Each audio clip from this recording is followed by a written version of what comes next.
Hello there, and welcome to the Thinking Fellows podcast. My name is Caleb, and I am joined by my father, Dr. Sky Keith, and by Dr. Adam Francisco to record the first episode in a series that we're going to call Why You Should, and we're just going to tell people a bunch of stuff they should do. We're going to be real bossy. Yeah, we're going to be real bossy. Thinking Fellows is brought to you by the 1517 Podcast Network of shows. You can go to 1517.org/podcasts to see all of our shows there. 1517 is, of course, more than just a podcast network. You can go to 1517.org to see daily blogs, videos, conferences, preaching helps, and a whole lot more. You will probably find something there that you'll find useful for yourself, your family, or your congregation if you enjoy the Thinking Fellows. Okay, guys. First episode of Why You Should. I briefly introduced this at the end of last week as sort of a way that we could creatively revisit topics that we've done before, that we can start rotating in some guests from the fellowship and from other people and places that we know. But for this first one, I thought I would give us some low-hanging fruit to try this out. And it's briefly kind of related to the Lewis. It comes off the Lewis stuff well, I think. So it does. Today we are going to do an episode called Why You Should Read Old Books. And I think the best way to start this off is to answer the question, what is an old book? What makes a book old versus a new book or not a book? Yeah, Lewis's entire library probably considered old books now, right? Even though they were 20th century contemporary, they're sort of early mid 20th century works, pushing 100 years now. This certainly it certainly depends who you ask on this question.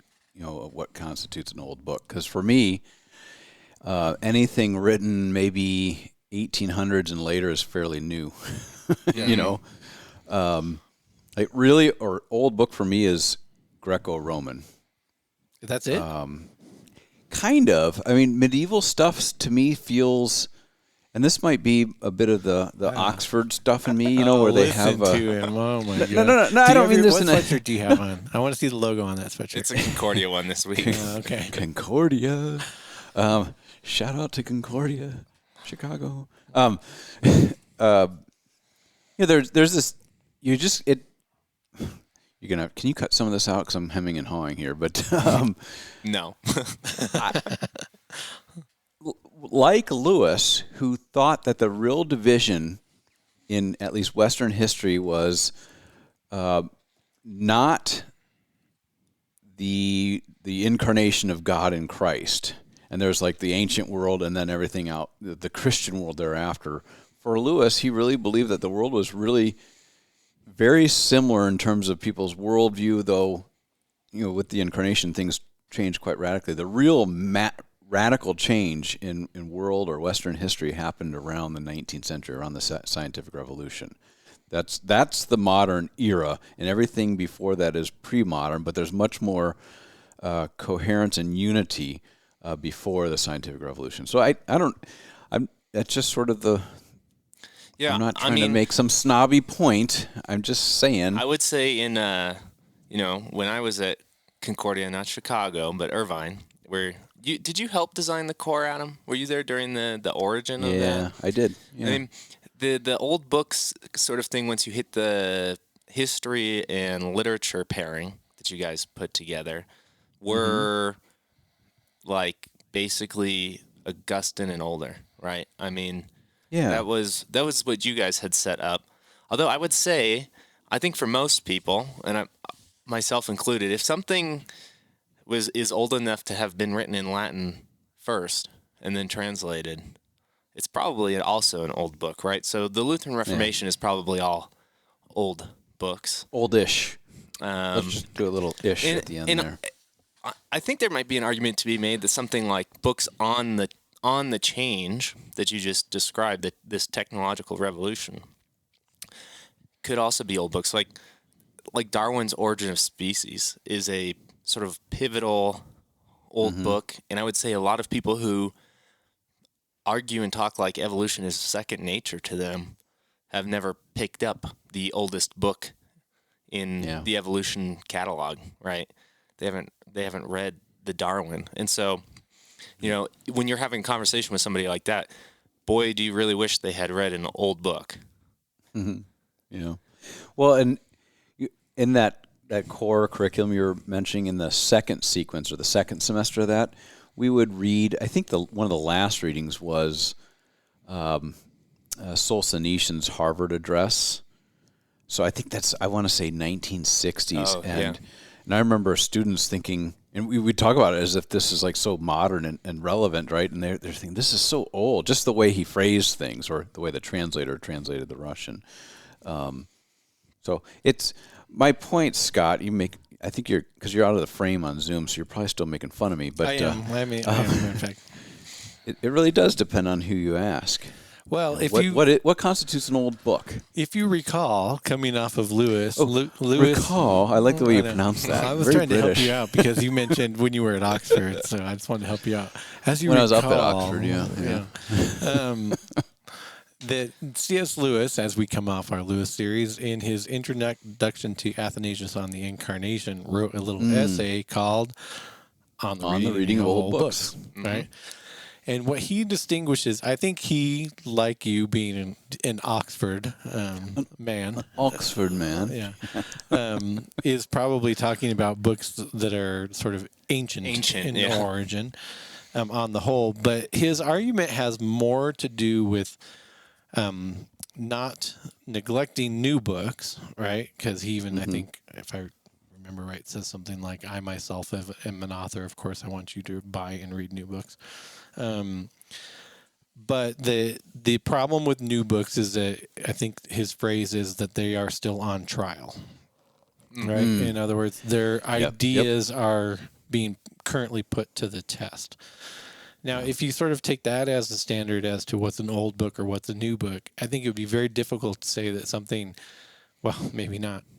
As the words were rolling out of my mouth, I recall all the controversies we have over even like the Formula of Concord.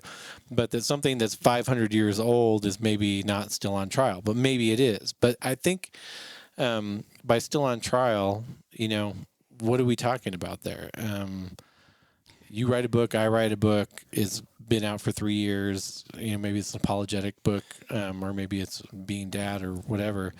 The ideas on are still on trial, and you're in part of them being on trial is, let me take Being Dad as an example. My book, that part of that book, part of the problem with that book for me is I'm still at the point of analyzing whether it can stand the test of time, right? It's a thesis that you put out into the world, right? And are there references to vernacular? Are in 30 years, if you read it, will the sort of TV shows or whatever that are mentioned in it just make no sense to people on trial in that sense? So I'd accept, old books could be a couple of categories.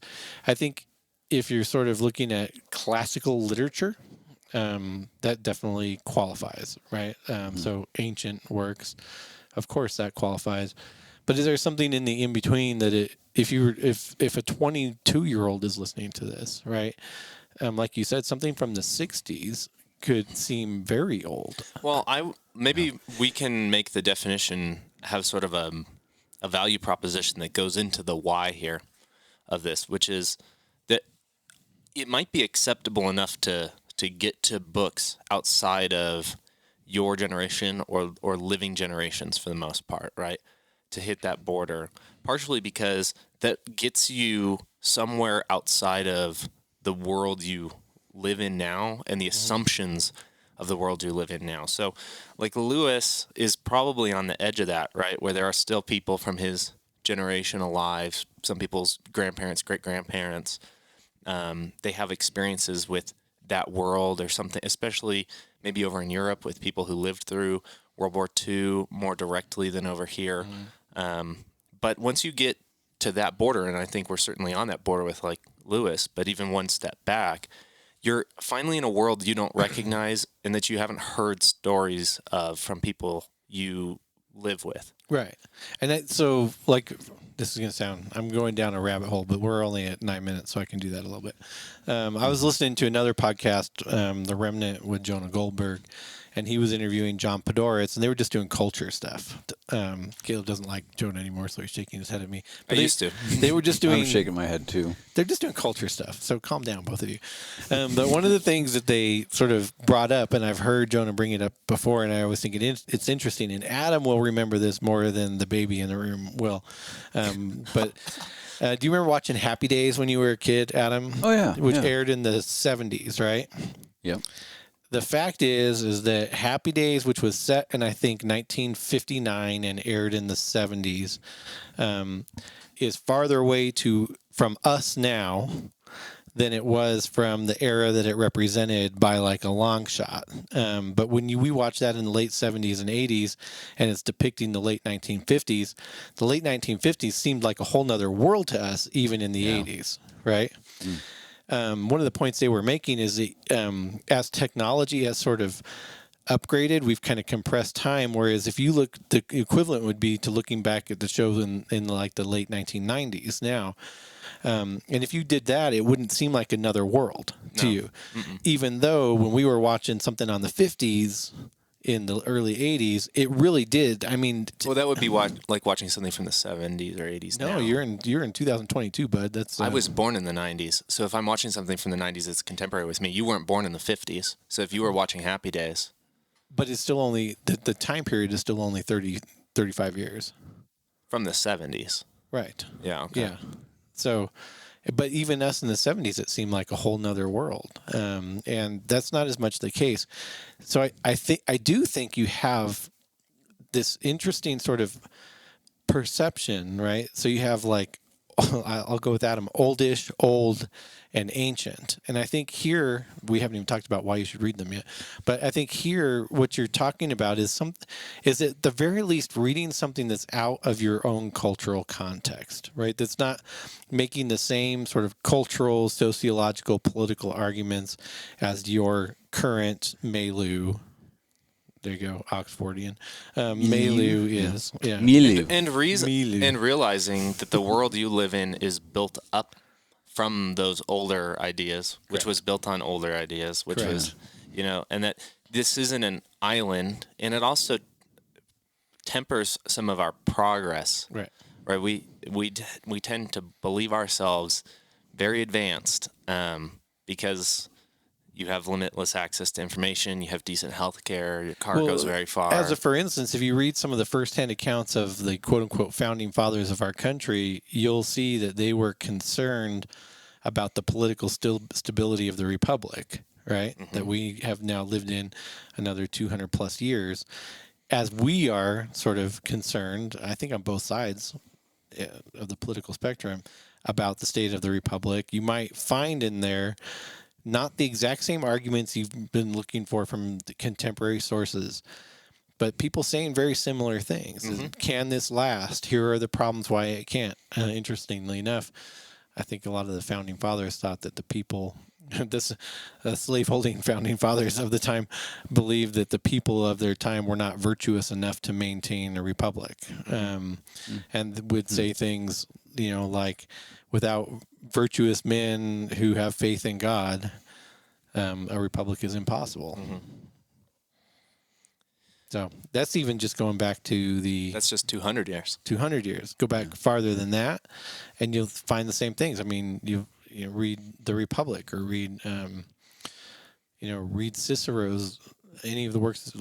Read Cicero writing on the idea of duties. Yeah, and you'll see things that you can apply, but that aren't made from the exact, what they call it, the echo chamber of your day-to-day socio-political life here. Yeah. So an old book is one that has is not just different in terms of the culture from which it came, but also different in terms of its worldview and so on. I think so. Right? I mean, I think I like that.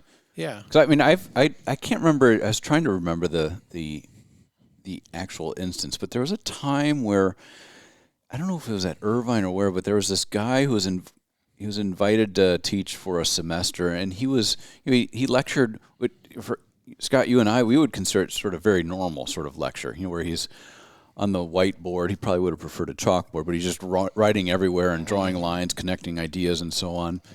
And he was talking about. I used to try to do that, but the modern students very much zoned out. Yeah, well, there's that. But then let's say you're talking about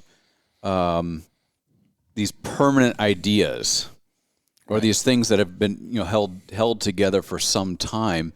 A modern, say, 21st century person who believes that the world is very different than the past, that gender is a construct and all these other things, probably considers that classic Christian worldview, which is still very modern for some people, is very dated, very old. Yeah. Oh yeah. Lewis would call himself a dinosaur. Yeah. And in many ways, there are people who are Caleb's our, as you called him, our baby. He's our millennial baby. He's an old soul. Anything he writes is going to be in a way old. Correct. That's right. right. It comes from a different posture. Right. He has different politics. He believes in a flat Earth. He's a Christian. I do not believe in a flat Earth. You guys got to stop saying that on the show. Oh boy. I mean, it could be true. It's not true. Oh my gosh. Read an old book. Maybe you'll believe in a flat Earth, right? Oh, see? He just advocated for it. Oh man. I'm going to get crucified.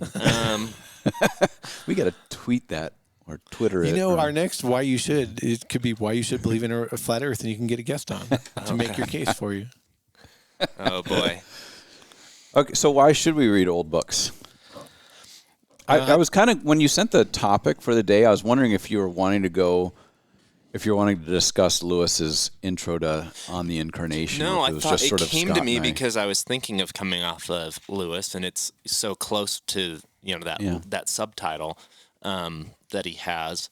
But I felt like it was appropriate for the Thinking Fellows because if I rewind us several years back, one of the running themes on the show was book recommendations. I mean, the first year of show notes was often like lines and lines of books. And what we realized is that we were like recommending how you could build a theological library in a lot of ways. Yeah. As we were doing the Lochi series. And part of it is that, when you start a podcast, everybody has a podcast. Everybody thinks they've got a brilliant idea. It was a way for the show not to be self-referential all the time. That we're just the experts. And I would say loads of the books that we recommended were old books. And so I thought this would be an interesting way to revisit the fact that our number one recommendation to listeners when our 45 minutes of jabbering was over was to go read something. It was not to stop with the Thinking Fellows. Yeah.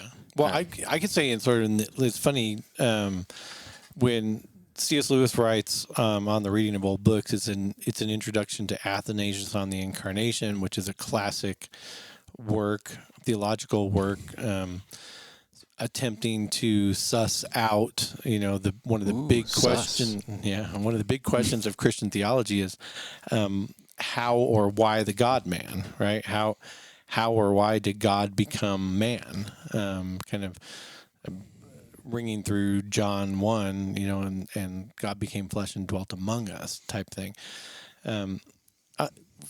Regarding theological books, one of the reasons you should read, and probably regarding reading any old book, one of the reasons you should read an old book, and Lewis talks about this in his essay too, is because you'll find out that there's no new idea under the sun, like especially theologically, that the goal isn't to be creative. The goal really is to be in alignment with the scriptures. Even with all sorts of things, even with scientific ideas, right?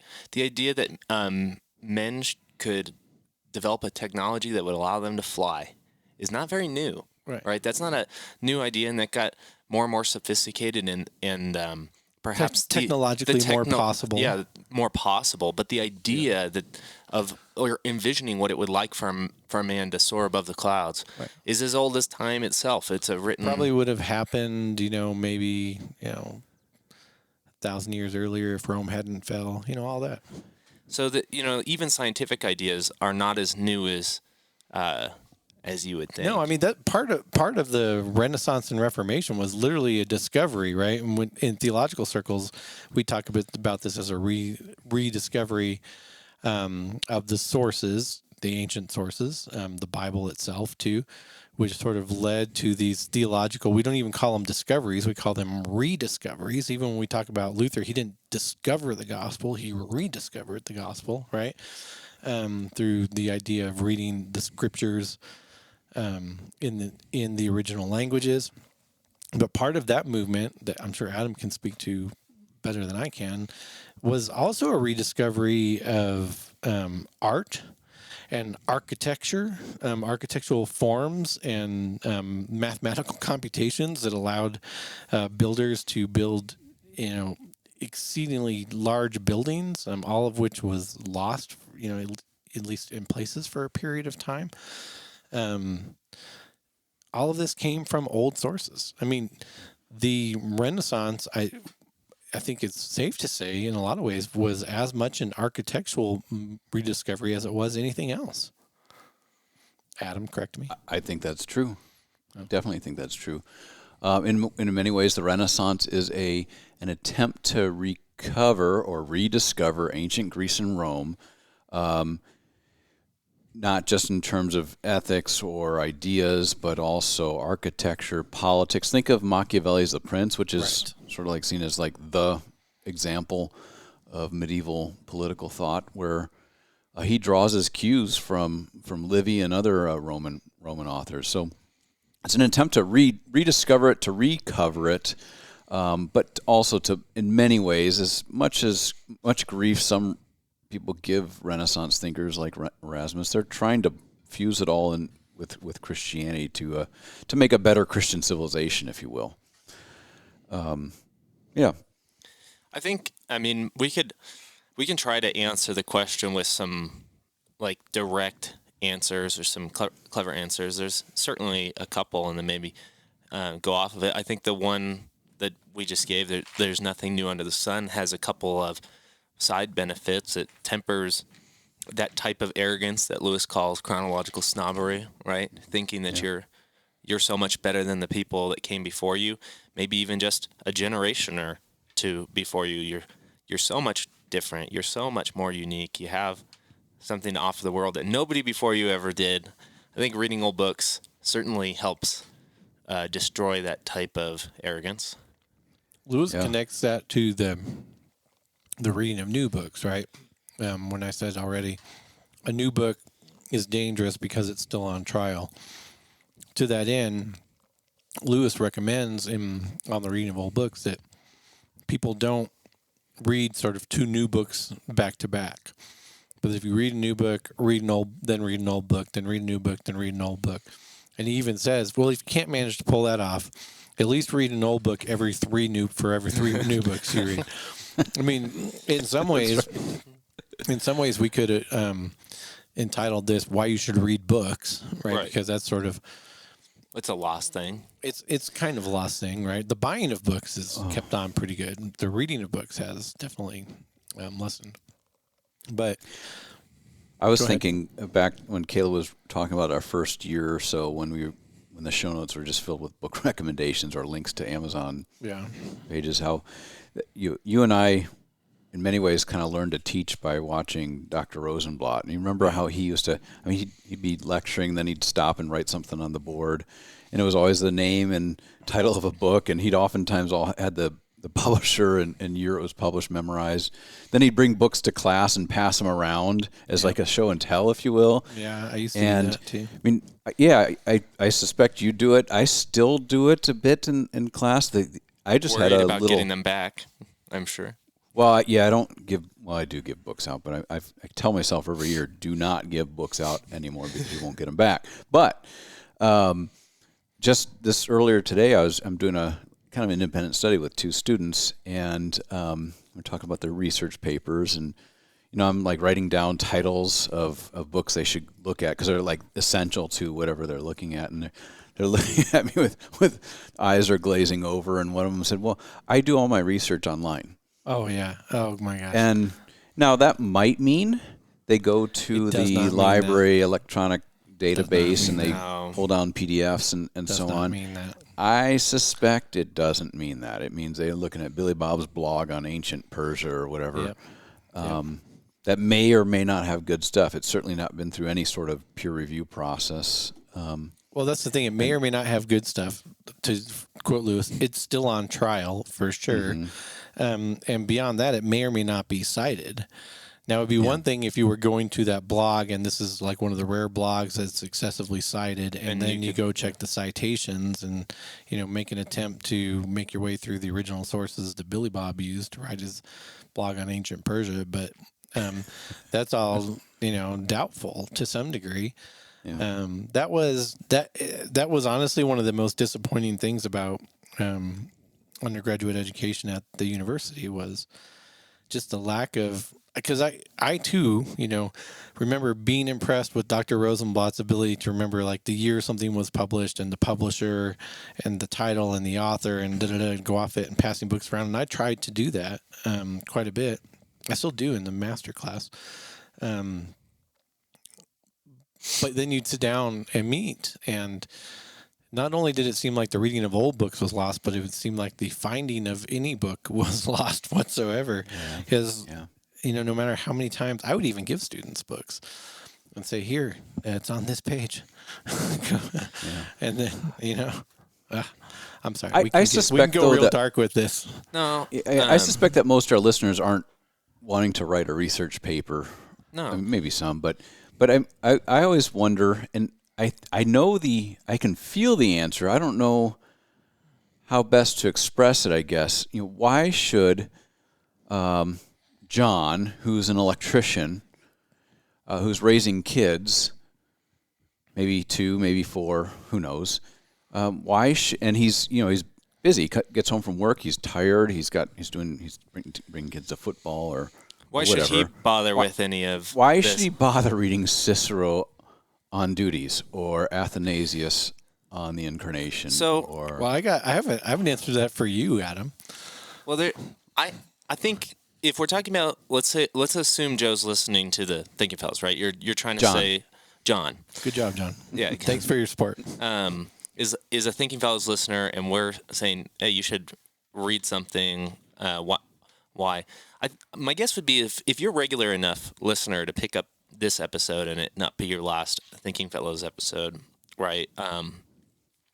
You're probably in it to learn something every week, right? You're probably in it for the interesting conversation and because you walk away knowing something that you didn't know or being able to tell something you did know in a new way. And having read increases your ability to have meaningful conversations or build up on that knowledge, right? This is like students would say, while I was at Concordia, why should I read any of the assigned reading? Shouldn't I be able to just go to the lectures? Shouldn't I just go to class? Shouldn't everything I need to know just be at the 3 hours of class I have a week? Yep. Right? That was constant refrain. Why do I have to read? Isn't it the professor's job to teach me this stuff? What you learn is in that hour, which is really 45 minutes of lecturing that you guys would do, which is why the show was originally 45 minutes long. Right? You are hoping that the students have read that so that you can increase their connection of that reading material to other things that are going to be happening in class. You can draw on it deeper. You can maybe talk about something that you're not going to assign because it's higher level and connect it to whatever's relevant for the day. And so if you're listening to the Thinking Fellows because it's been engaging and informative and all these things, you are likely to learn more, pick up on hints and cues that we're giving, and maybe insider language that will matter to some people and not others, and actually learn more from every episode if you've read some of the old books that are being referred to. That are being referred to, even if not by name all the time. It also increases your ability to have conversations with somebody else who cares about these things because you don't have to go over the 101 every time. Plus, right? you could look really smart at a cocktail party. That I think is one of the more important reasons to read books. Instead of asking that beautiful person across the way, notice I was gender neutral there. Hey, what's your sign? You can say, hey, what's your epistemology? And that's sure to impress. Yeah, it sure is. I would say, Like, why would the average person care? Now, listen. One thing we're constantly concerned about lately are elections, right, and the results of elections. Because Everybody is. everybody is, and it's been so turbulent and weird over the last, 150 years. But why not then see what one of the greatest thinkers in all of history has to say on that, and go to your Barnes and Noble and pull a little book off the shelf by Quintus Tullius Cicero, who was a Roman statesman and battlefield commander and senator, and just great political and philosophical thinker, and read his little book on how to win an election, to know how people have begged, borrowed, stolen, and cheated throughout all history to get elected to public office. That's an amazing one, right? Because if you're in my generation, people have only cared about elections for the last 2, because that's all I've been able to vote in, right? So not very long. And if you listen to somebody's opinion, often strong opinion, for who has only cared about elections for maybe 4 years, is that they never gave it a thought. And the first time they ever thought about it, they're a genius with all the answers, who knows everything that was right and wrong with this given election and how this is unprecedented and unheard of and this and that.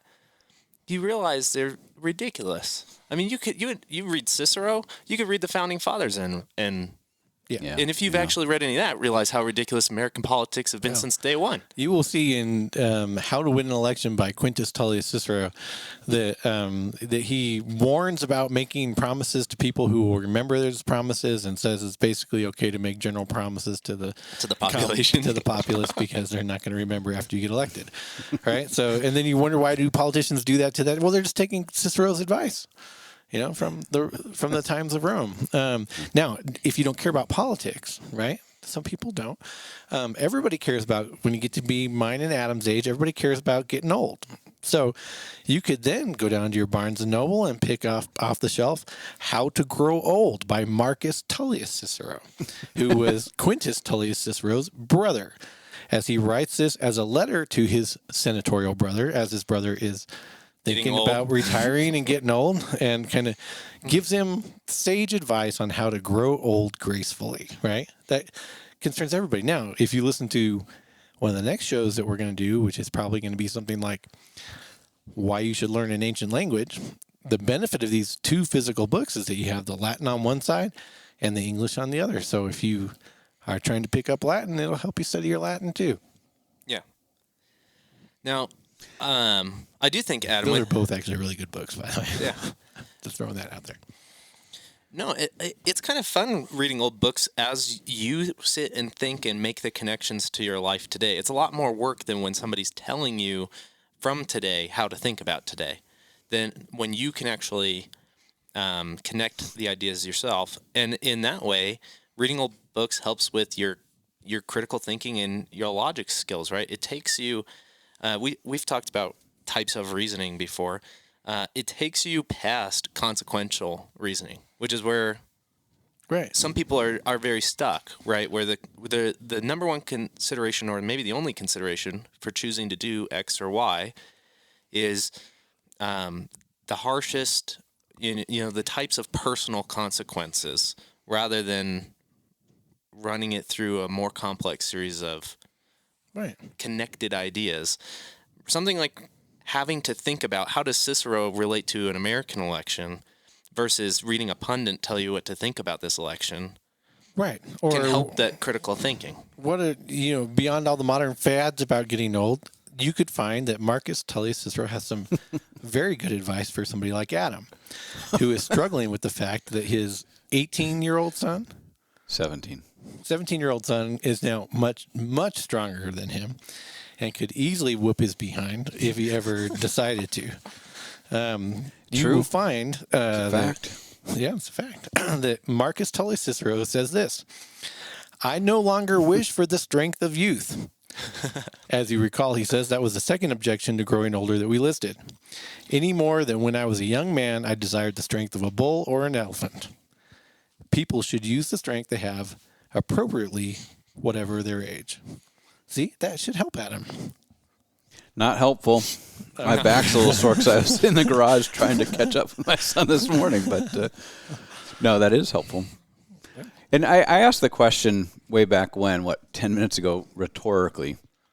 But at the same time, one of the things when Scott, I guess you probably get this too when you're going around doing your talks, or more seminar style things.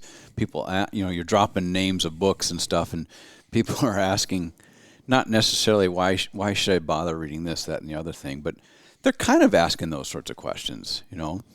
There is among Christians, and it's been, I think, a long time. I don't know when Mark Knoll wrote The Scandal of the Evangelical Mind. I think it was like in the late 80s. But he argued that the real scandal of the evangelical, that is the conservative Protestant mind, is that it has no mind. That has no past. Yeah, there's this sort of anti-intellectualism, especially in American Christianity, that in some way, maybe it's a small way, has led to the culture not to take Christianity very seriously. Yeah. I think one of the things that's dangerous societally in general, I was talking about this with our friend Kurt at dinner last night, or the night before, I don't remember. You probably don't remember because you're getting old too, just a little reminder. Yeah, well, I need to reread on How to Grow Old because I read it like 10 years ago when I was younger. But there is no sort of sense of meaning or past beyond our own lives right now, and everything, there's nothing in our lives that's penultimate, and thus everything's ultimate, right? You even see this in our political conversations. I'm not going to take a stand on sort of the man-caused global warming thing here, issue here. But I would say that the price we've paid of making that an ultimate existential crisis, right? The end of the world. The end of the world is that now we have going on an actual existential crisis that is sort of butting heads with the former existential crisis, i.e., everybody wants to support Ukraine. In general, I'm talking common consensus here. I'm not talking about my opinion or your opinion or whatever, but common consensus is support for Ukraine and that Russia should be sanctioned, right? That runs headlong into the fact that as a result of sort of the idea that global warming is an existential crisis, we shouldn't be producing our own fuel and our own oil. And so what do you do when you cut Russia off? Our gas prices go up, and now there's this like conflict between the two ultimate crises. Mm-hmm. My only point, not to take a side on those things necessarily, but is to say, if not everything were an ultimate crisis, you could make a decision, and you could use sort of other sources to help you decide what is an ultimate crisis and what isn't. The problem now, I think, is that everything's an ultimate crisis because there's nothing that came before us.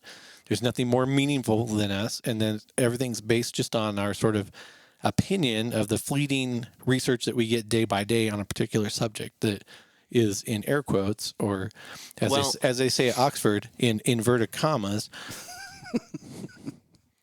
right? Research. Well, an ultimate crisis gets us to that level of reasoning again. That consequential reasoning is from the top down. If you can make everything an ultimate crisis, you've made it the scariest consequence. Yes. You've made it the worst consequence. And what happens when another scariest consequence comes along? Yeah. If you read some old sources, you'll find out that one of those is not the ultimate scary consequences have come along throughout all of human history, and not yet has one of them shown to be ultimate. Some have been very bad, right? Mm-hmm. World War I, very bad. World War II, very bad. Many wars before those wars, very bad. All on smaller scales because of the lack of technology to kill people as effectively we did in those other two wars, but still very bad. Famine, very bad. Pestilence that devastates a third of the population of Europe, very bad. Yeah. But we're all still here, right? They were all in a sense penultimate. They weren't ultimate, and it is some chronological snobbery to believe that the evil of your moment is the ultimate. Yeah, and that everything else was not. And that everything else was not. But you probably don't know about everything else, is my point. If you don't take in some old sources, Yeah. you won't know about those. You live as a sort of materialist in your time, and you can't argue for anything that's more than you or anything that came before you. Mm-hmm. All right. Word. Not bad. Thanks. Not bad. Well, guys, any closing remarks? That is 40 minutes. I'm in agreement here.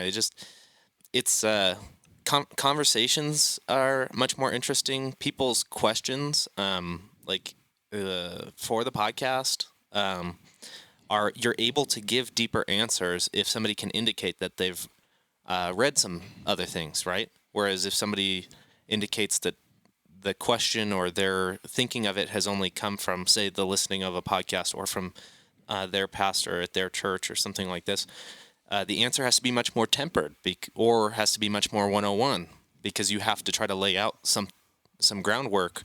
And so I don't know. I think part of the argument for it is there's a type of growth or there's a type of conversation and fulfillment and experience handling and dealing with ideas that is enhanced if you've read some old books. I don't know how you can ever have a judgment that the end of the world is coming if you haven't read about all the people in the past who thought the end of the world was coming, and yet the end of their world came before the end of the world came. Yeah. And, people, ourselves included, need perspective. Yeah. And reading old books, reading history, so on, will give you reading old literature a much bigger, broader, I would say liberal in the sense of free perspective. Yeah, You're not absolutely. bound to the whatever's current or the fleeting chaos of the moment. I've been kind of actually you use the word penultimate, Scott, which is not a very Oxfordian word, but a great word. I've been thinking about Christ and culture, the way Christians are in but not of the world lately, and there's one tradition. Lutherans tend to fall into this where they don't get all wrapped up in what's going on currently. At least looking at the tradition from a longer perspective than just now, and there's a good reason for that, and legitimate reason in that this world is passing. Yes.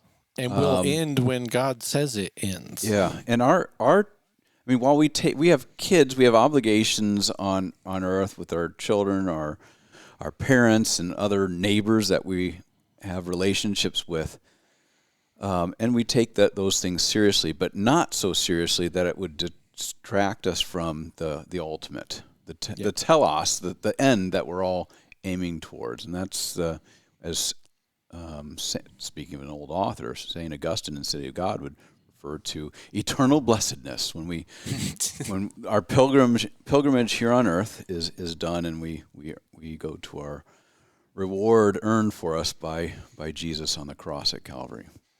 Well, we should probably wrap up, but you can even learn from reading the old books, sort of pagan and Christian, the idea of why let's say you have a very strong modern opinion about whatever social political issue. I don't give crap, whatever it is.